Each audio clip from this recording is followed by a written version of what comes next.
As I call your name, if you could just let me know your full name and who you're representing here today. So whether you're the applicant, owner, surrounding property owner, or someone else from the community. So we will start with the box with looks like Jay Walker. Yes, good morning, Jonathan Woker. I'm the applicant with McBride Clarion. I've got Brian Lappin here with River Metals Recycling. Gotcha. Okay. And, I'm sorry, the other gentleman, could you spell your name for me? Brian, last name Lappin, Lappin. We're the applicant, River Metals. Okay, great. Welcome. And I see that we have Matt Lashide from the planning department here with us as well. Hey, good morning, David. Good morning, everybody. Good morning. Good morning. And finally, Tyler Weber is here. Tyler, you with us? Yes, sir. With River Metals Recycling, the facility manager on site. Okay. All right. Are we expecting anyone else to join us here on the applicant owner side for the hearing? No. Okay, let's go ahead and get started. So I need to read through our hearing script. This will just cover the procedure for the hearing, and then we'll get into it. So this is the October 23rd, 2024 session of the zoning hearing examiner docket. Again, my name is David Sturkey. The case before us is case number ZH20240125. The purpose of this hearing is to allow applicants and any other parties to testify and to offer and refute evidence and testimony. This hearing will follow the rules found in the zoning code and the supplemental rules of the zoning hearing examiner. All evidence and testimony that an applicant or any other party wishes to offer must be presented at this hearing. The hearing will proceed as follows. The applicant, the applicant's attorney, or the applicant's owner, or the applicant's agent will first present the applicant's case. So for our purposes here today, I'll allow Mr. Woker, Mr. Lappin, and Mr. Weber to tell me about the project. You all can orient that presentation however you like. One of you can speak, both of you can speak. Mr. Woker, I think in the past, McBride Clarion has sort of taken the lead and then, introduced some testimony from the clients. But again, however you all want to orient that is fine with me. If there were anyone here from the public that had joined or joins during the hearing, I'll allow them to speak after the applicants have presented their case. I'll then move to the planning department, allow Mr. Scheid to provide any testimony that he would like. In the event that any party testifies or offers argument in opposition to this application, the applicant has an opportunity to respond to that opposition that was offered, and then finally make any closing statements. After all presentations have been made, I will close the hearing. Decisions may be expected within 2 weeks. I may limit or exclude any testimony that I deem irrelevant or outside the scope of the application being considered. I may interrupt any speaker to ask questions or to make any comments. In the event of any technical difficulties with the Zoom technology, I'll do my best to troubleshoot those issues on the fly.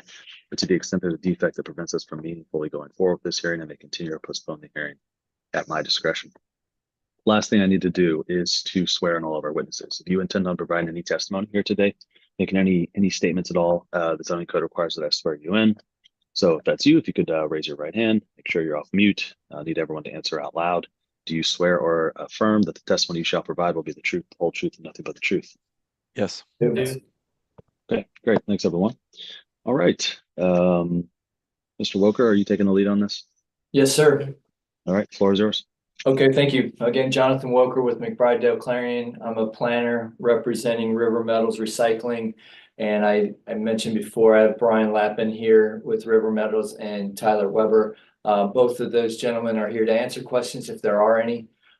So we are asking for variances for the proposed fence and signage for the River Metals Recycling facility that's located at 2891 Spring Grove Avenue. I will note that there's multiple addresses for this property, so we've worked with staff to define that the appropriate address would be 2891, but if there's other addresses in the file or application, it's all intended for the same property. River Metals Recycling operates an existing metal waste salvage recycling yard and facility at their property on Spring Grove Avenue. The use has been there in operation for many years. Property is zoned MH Manufacturing General District and is in the Camp Washington neighborhood. There's an existing conditional use for the property, and River Metals will continue to operate under the conditions of that approval. The only change is associated with the proposed fence and signs that are subject to this application today. River Metals proposes to replace the existing approximately 6-foot tall metal fence along Spring Grove Avenue, as shown on the site plans that were submitted, and replace that with a taller 15-foot tall metal fence The existing fence is 100% opaque, and the proposed fence will also be 100% opaque. The proposed fence will have the same material.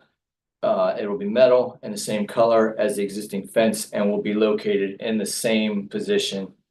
So a variance is needed for the height and opacity from section 1421-33B of the zoning code. The proposed fence is intended to improve screening of the facility and the yard operations from public view from Spring Grove Avenue. River Metals also proposes to replace the existing signs that are on the fence. A variance is requested to have 2 signs on the fence, and that variance section is to zoning code 1427-39. Mr. Sturkey, if it's okay, I'd like to share my screen and just kind of run through the site plans. Yeah, no problem. Hopefully the site plans are visible. Yep, they are. Okay, so we've submitted a multi-page site plan. The cover page shows the River Metals facility on Spring Grove Avenue. So Spring Grove kind of comes right through the middle of this aerial and then makes a westerly turn at the north end of the property. So the overall facility is this larger property here. The proposed fence is about in the middle of this image. We've included a site plan that shows a more zoomed in area of that. So Spring Grove Avenue is on the right. The proposed fence is going to replace the existing fence that runs along this portion of the site. There's an existing building here, and then there's a second portion of the fence that's going to be replaced. The southern portion of the fence is about 450 to 455 feet long. And then there's a curve here at the north end where there's a gate into the facility. We call this gate number 2. And then the northern portion of the fence that's being replaced is approximately 95 to 100 feet long. And that's on the north side of this existing building. There's also a gate here. This is a proposed plan that shows the fence material. It will be a steel fence. It's got a ribbed surface. There will be supports behind the fence to support the metal fence. Again, I mentioned before, the color and material are the same. The difference is in the height. We have prepared a landscape plan that was submitted. This was prepared in coordination with the staff. We are proposing to retain most of the trees along the street frontage. We are removing the existing shrubs, but there will be 1 new tree planted and there will be 28 shrubs planted along the street frontage in front of the fence to help screen the fence and create a visually appropriate condition. We have prepared, Jonathan, yes. real quick on the landscaping. You said that some of the trees will be removed, or all the trees are staying and the shrubs will be removed. The shrubs will be removed. I'm not sure, David, if this is considered a tree. If you see this on the plan, most of the trees that you see in the images we've shown are street trees, so those will remain. And then we are proposing to install a new tree. So the shrubs, and again, if this is considered a tree or shrub, the shrubs will be removed and then new shrubs will be planted. Okay, what about aren't there 2 more trees that are further south? There are, and those will remain, and those are not shown in the photo images that we have. Okay, yeah.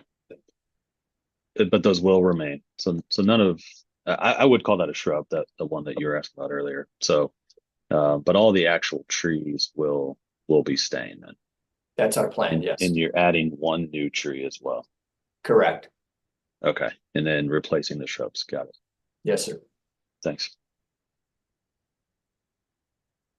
As I mentioned, the intent is to improve the screening of the facility. And so River Metals proposes to remove the 6-foot tall fence and replace it with a 15-foot tall fence. That's going to improve the screening of the yard and the operations that take place. This image also shows the landscaping as well as the proposed signage. we consider the signage to be a replacement, but they will be new signs. So there's an existing River Metals recycling sign on the front. We're gonna put another River Metals recycling sign on the fence. And there's a Recycle America sign on the fence that will also be installed. So there's 2 existing signs. We need a variance to have 2 on that frontage. And so we are seeking that now. Got it. Is the purpose of the additional height, I mean, you've talked about screening, is it to just screen adverse visual impacts of, the scrap metal behind, or is it about security or something else? Well, there's added benefits to security, but primarily it's screening. It's to, limit the visibility into the operations of the yard and, hide that. And we think that the 6-foot fence with 50% opacity that the code allows is not effective for that. So we think that the 15-foot provides an improvement. Okay, thanks. The last image that I have here, Mr. Sturkey, is of the northern portion. So this is the existing building, and there's a gate here. So, it's hard to see a little bit on this image, but there's an existing 6-foot fence here. We propose to install that 15-foot fence between the 2 buildings here as well. So going back up to the site plan, there's 2 sections of fence. One is here, and then the second would be in this location. Okay. So that completes our application. We did submit statements of support for the variance standards in our written application. We believe that the 6-foot tall, 50% opacity that's allowed by code is not adequate for the proposed screening that's needed for this project, and that the proposed 15-foot and 100% opacity will be an improvement. We believe that the signs will complement the fence and improve the visual appearance and are needed for identification for the operations. We did provide written statements about section 1445-15 and the general standards of section 1445-13. We believe that this is in the public interest.